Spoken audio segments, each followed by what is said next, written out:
A'udzubillahi minasyaitonirrajim. Bismillahirrahmanirrahim. Assalamualaikum warahmatullahi wabarakatuh. Sahabat, dimanapun Anda berada, semoga Anda semua selalu dalam keadaan sehat tentunya. Baik pemirsa YouTube dimanapun Anda berada, di kesempatan pagi hari ini kita ingin mengupas lebih dalam, ingin mencari tahu kepada Bapak Imam Mudi Mustafa nih. Bapak Imam Mudi Mustafa sudah berada di dekat saya. Kita ingin cari tahu pemirsa di pagi hari ini, yaitu apa-apa saja yang tiga tiga apa tiga amalan yang sangat disukai oleh Allah Subhanahu wa taala. Oke, sahabat, langsung saja kita akan mencari tahu apa-apa saja yang sangat disukai oleh Allah Subhanahu wa taala. Monggo Pak Imam, silakan boleh dijelaskan kepada pemirsa. Bismillahirrahmanirrahim. Assalamualaikum warahmatullahi wabarakatuh. Waalaikumsalam warahmatullahi wabarakatuh. Alhamdulillah wa syukurillah wa ni'matillah wa la haula wa la quwata illa billahil aliyil azim. Qala rabbi ishrah li sadri wa yassir li amri wahlul 'uqdatam min lisani yafqahu qawli. Shadaqallahul azim. Selamat pagi pemirsa di mana saja Anda berada. Sebelum kita berbincang atau berbicara lebih jauh, lebih baik atau yang lebih khusus kita bersyukur kepada Allah Subhanahu wa taala, sampai pagi hari ini kita semuanya masih diberi nikmat yang sangat agung atau yang sangat besar, yaitu nikmat, terutama nikmat kesehatan, sehingga nikmat kesehatan itu bisa mencakup apa yang menjadi niat dari kita semuanya. Mudah-mudahan niat baik di usaha di dunia dan juga usaha di akhirat nanti. Selanjutnya sholawat dan salam kita mohonkan kepada Allah, mudah-mudahan selalu tercurah ke pundak junjungan kita Nabi besar Muhammad Shallallahu Alaihi Wasallam. Dengan harapan yang sama, kita semuanya diakui sebagai umatnya dan insya Allah akan mendapatkan syafaat atau pertolongannya. Amin ya robbal alamin. Pemirsa di mana saja Anda berada, baiklah sedikit saya ingin menyampaikan kepada pemirsa semuanya, apabila nanti ada yang kurang pas atau kurang tepat, saya juga mohon maaf, karena yang namanya manusia itu tidak luput dari kekurangan, kekhilafan. Mudah-mudahan sedikit wawasan atau pandangan untuk ke depan yang supaya lebih baik. Jadi amalan-amalan kita tahu mana yang baik, mana yang tidak baik. Baiklah, tadi ditanyain semuanya amal itu banyak, tapi ada amal yang paling disukai Allah Subhanahu wa taala.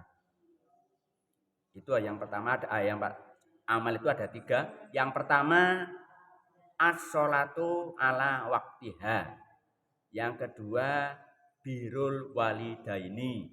Yang ketiga jihadu fisabilillah. Baiklah, saya jelaskan satu persatu. Atau sebelum saya jelaskan, saya gambarkan dulu. Seandainya Anda semuanya pemirsa punya barang atau contohnya baju yang paling disukai warna pink seumpamanya, pasti dihati-hati. Kalau bahasa Jawa dikeni-keni, dihati-hati jangan sampai kotor. Seandainya kotor cepat dicuci. Dan yang paling disayang, yang paling dihati-hati, yang paling senang dipakai baju warna pink. Begitu juga Allah Subhanahu wa taala menyukai 3 amal yang disebut yang di awal tadi. Yang pertama as-sholatu ala waktiha. Sholat yang tepat pada waktunya. Maksudnya kalau sudah masuk waktu, cepat-cepatlah dikerjakan sholat itu. As-sholatu ala waktiha, tepat pada waktunya, syukur-syukur. Sambil kita mencari tambahan, yaitu berjamaah. Berjamaah itu yang paling bagus di tempat ibadah, contohnya masjid, musola, dan lain sebagainya. Karena apa? Ada tambahan pahala. Kalau kita sholat di masjid, seandainya jaraknya 50 meter, umpama kita jalan kaki dari masjid atau dari rumah ke masjid 50 meter, sekitar kurang lebih 100 langkah. 100 langkah itu per langkahnya berapa pahalanya, berapa langkah dikalikan sendiri. Itu banyak. Maka mencari amal itu yang lebih baik supaya mendapatkan pahala yang sebaik-baiknya di sisi Allah Subhanahu wa taala. Jadi waktu sholat itu ada yang namanya jawaz, yang kedua fadilah, yang ketiga iro'ah, yang ketiga atau yang keempat yaitu tahrim. Maksudnya saya sampaikan satu persatu. Jawaz itu ibarat nasi. Waktu itu jawaz ibarat nasi itu masih panas. Tapi setelah panas, tentu kita makan kan setelah panas agak anget-anget dikit. Nah, jadi dimakan juga enak, hasilnya juga bagus, di fisik juga bagus. Begitu juga waktu kita ngejar yang jawaz, tapi dapat yang fadilah, waktu yang terbagus, dapatnya yang paling bagus, fadilah. Itu ibarat nasi itu anget tapi menjelang dingin, anget menjelang dingin. Nah, dimakan kan nikmat itu, makannya enak, nikmat, dan juga mungkin di fisik juga bagus. Terus yang ketiga itu iro'ah. Iro'ah itu ibarat saya gambarkan nasi tadi udah dingin tapi menjelang basi. Ya dimakannya udah Kurang enak lah. kurang enak. Nah, jadi kurang enak atau kurang apa ya? Kalau bahasa anunya itu kurang selera lah. Nah, kurang selera. Begitu juga waktu udah hampir habis. Kalau kita nggak keburu-keburu, nah ya keburu-buru nanti ya kalau sholatnya tuh sah. Kalau nggak sah kan gugur. Hanya tidak termasuk golongan orang yang mengerjakan sholat. Itu yang akhir atau iro'ah. Yang ketiga, yang terakhir 4 yaitu tahrim. Tahrim itu sudah dilarang sholat. Seperti nasi saya ibaratkan sudah basi, sudah layu. Jadi paling dibuang. Begitu juga waktu. Maka kita harus hati-hati. Bisa pintar-pintar kita membagi waktu. Karena waktulah yang sangat menentukan untuk kita dalam hidup dan kehidupan baik dunia dan akhirat. Kalau manusia itu bisa bagi waktu dengan sebaik-baiknya, mudah-mudahan insya Allah tercapai dunia dan akhirat. Itu yang pertama. Yang kedua, birrul walidaini. Artinya berbuat baik kepada kedua orang tuanya. Itu yang paling disukai Allah atau yang paling paling dianu sama Gusti Allah tuh. Yang pertama sholat, yang kedua birrul walidaini adalah berbuat baik kepada kedua orang tuanya, baik masih hidup di dunia, apalagi lebih-lebih sudah meninggal dunia. Maksudnya saya jelaskan berbuat baik. Mungkin adanya semuanya pemirsa, mungkin berasal dari bapak dan ibu. Dan ingat, waktu dalam kandungan 9 bulan lebih, kita digotong ke sana, gotong kemari, gendong ke sana, gendong kemari, mungkin duduk susah, miring susah, baring lenceng juga susah, makan katanya susah juga, kekanyangan. Itulah jeripayahnya orang tua atau sang ibu. Maka sebaliknya kita sebagai anak harus berbakti kepada kedua orang tuanya. Yang pertama ibu. Kalau dipanggil 1 kali sama ibu tidak menjawab, sudah dosa. Kalau bapak belum.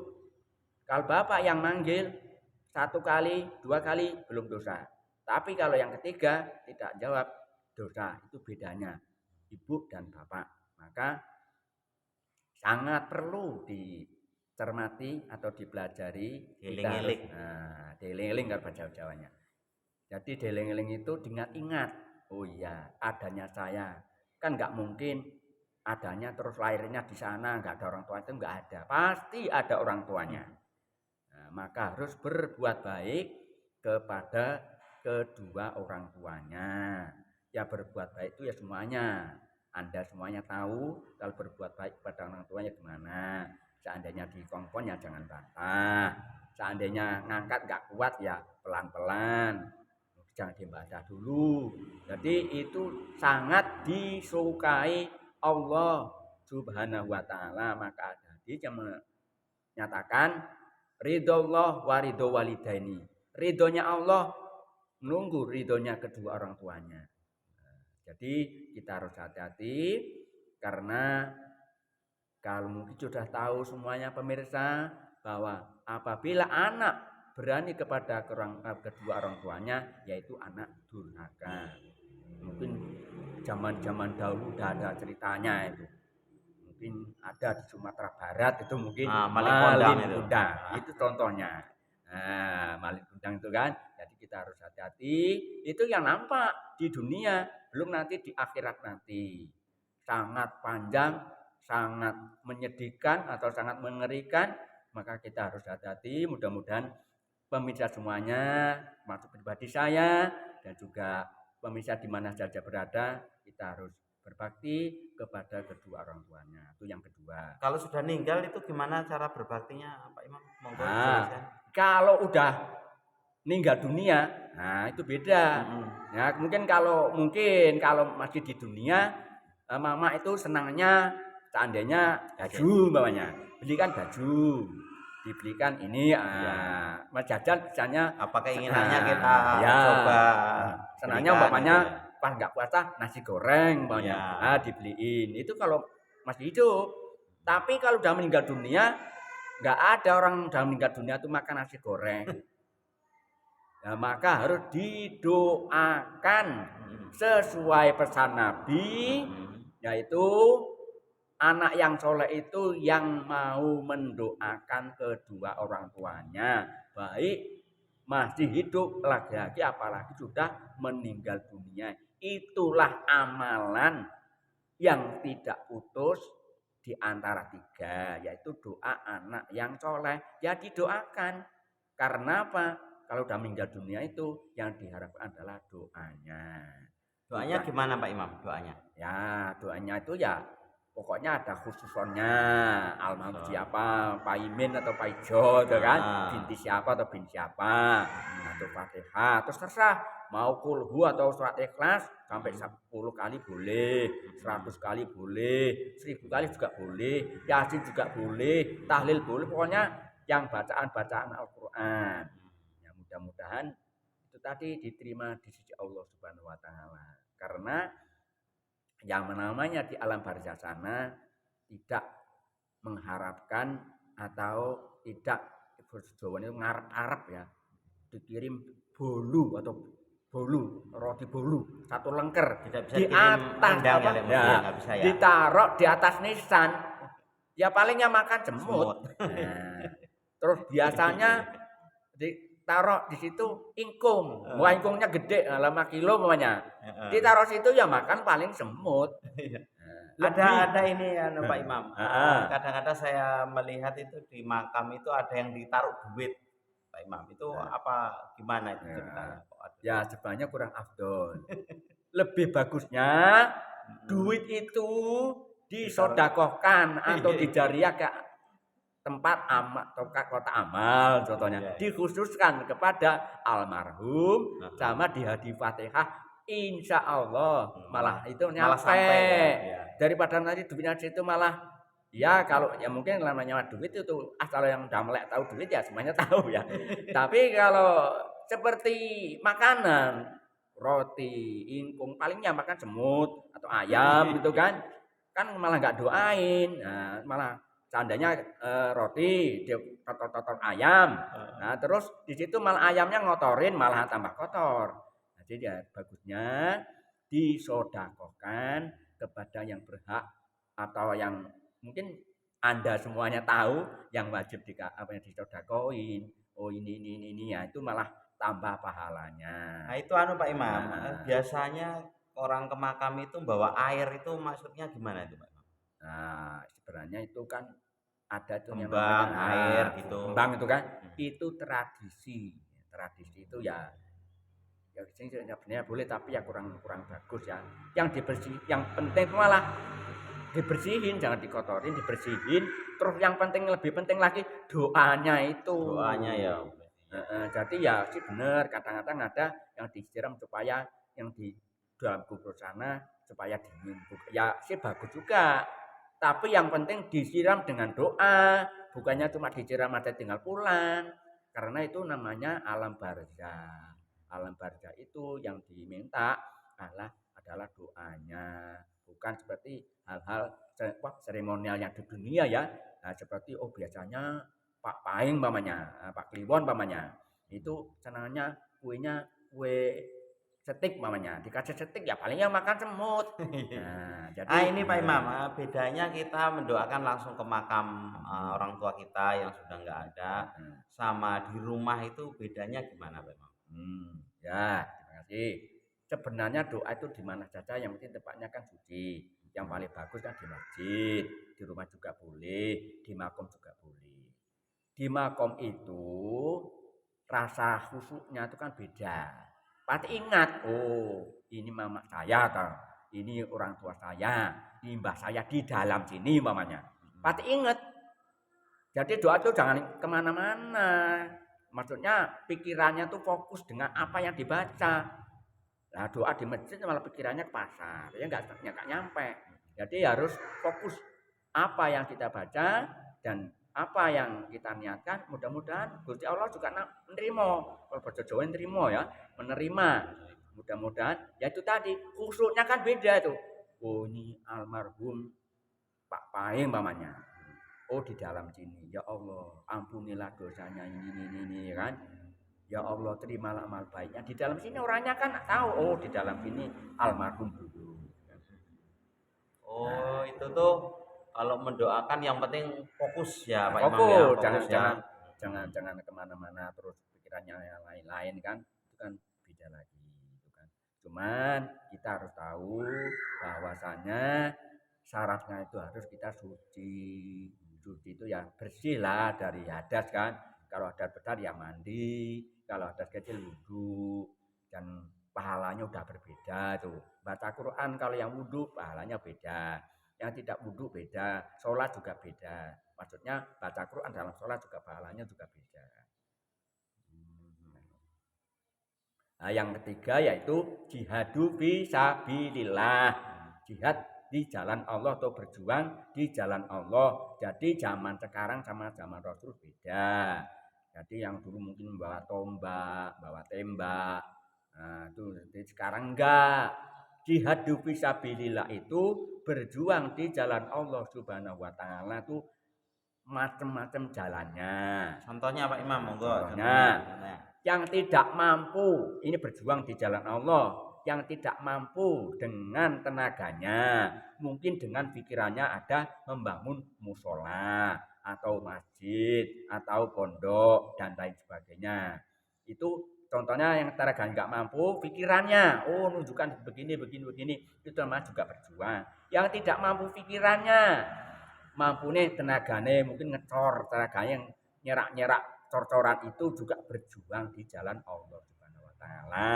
Terusnya tidak mampu waktunya, terus waduh saya nggak sempat Pak, saya nih ada urusan ini ngasih dana untuk beli semennya, itu juga namanya berjuang di jalan Allah Subhanahu wa taala. Jadi jihadu fisabilillah itu banyak jalannya, banyak tata caranya. Jadi enggak cuma satu jalur, paling tidak ada 3 jalur ya. Yang enggak mampu tenaga, pikiran. Yang mampu tenaga, yang enggak mampu enggak sempat tenaganya, pikirannya, mungkin saya mau ke kantor atau mau ke toko, nah, mungkin ngasih dana untuk beli materialnya. Saya enggak bisa ini, saya ngasih enggak bulan puasa itu ngasih minuman atau wah itu kan, atau kue, itu kan sama aja berjuang. Yang penting jihadu fisabilillah itu mengharapkan ridho dari Allah Subhanahu wa taala. Jadi yang namanya jihad fisabilillah itu banyak tata caranya atau jalannya enggak cuma satu jalur, enggak cuma satu jurusan, jadi banyak, mungkin bangun tempat ibadah itu banyak, dari mulai masjid, musola, pondok, TPQ dan lain sebagainya. Ini mau tanya ini Pak Imam. Mau tanya. Ini kan di bulan suci Ramadan ini Pak Hmm, Imam. Sekarang udah masuki di berapa? 22 ya. 22 hari ya Pak Imam ya. Hmm, Itu kalau kita mengasih makanan untuk orang yang berbuka, sementara kita ini nggak puasa ini Pak Imam ya.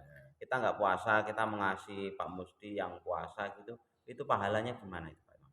wah, kalau memberikan memberikan anu ya, makanan Makanan. untuk berbuka puasa itu Allah berjanji tidak dikurangin pahalanya sama yang berpuasa. Kalau Ngasih begitu kita makanan nggak usah puasa ya Musti. ya itu kan sama, bukannya Iya, menggugurkan. Nah, iya. sama ya, sama. Seandainya puasa itu pahalanya Hmm. 5.000, ya Hmm. ngasih juga 5.000 nggak dikasih. Hmm. Tapi itu sama, tidak Hmm. menggugurkan dari terus nggak saya nggak usah puasa. Kalau mampu ya harus Puasa. puasa. Karena kan sudah ada Berarti itu. kalau kita puasa udah tuh ngasih Pak Musti Sama untuk double. makan malah double Nah, gitu ya. double. Di Oh, itu situ itu kan pemirsa. udah disampaikan surat Al-Baqarah ayat 183 tuh kan. Eh, Ya ayyuhalladzina amanu kutiba alaikumusiyam kama kutiba alal ladzina min qablikum la'allakum tattaqun. Kan sudah jelas itu. Yang dipanggil hai orang-orang yang beriman. Bukan ya ayyuhal insanu, bukan hai sekedar seluruh manusia. Yang dipanggil itu orang yang beriman. Jadi kalau memang merasa beriman, ya harus berpuasa. Jadi kita nggak boleran ya. Kok ada orang nggak puasa, ya nggak usah diomelin. Soalnya udah beda lagi sama mungkin seandainya ini dalam suatu forum Pak RT-nya ada 10, yang selainnya masyarakat 100 orang sama Pak RT-nya 10. Tolong Pak RT 10 orang ngumpul. Ya kan, yang nggak Pak RT kan nggak maju. mm-mm. Tentu yang 10 orang itu Pak RT entah siapa namanya ABC sampai Z, Pak RT 1, RT 02 sampai seterusnya yang maju. Itu yang rumongso di teluk atau dipanggil Pak RT, Pak RT, Pak RT gitu kan. Begitu juga namanya puasa yang dipanggil adalah orang-orang yang beriman. Kalau merasa beriman, ya kita harus berpuasa. Ya ayyuhalladzina amanu kutiba alaikum. Yang diwajibkan adalah orang yang beriman. La'alakum tattaqun. Karena yang namanya puasa itu Allah yang tahu. Contohnya, seandainya orang nyumbang 5 sak semen, tahu Pak si A nyumbang ke masjid bangunan ini 5 sak semen, tahu.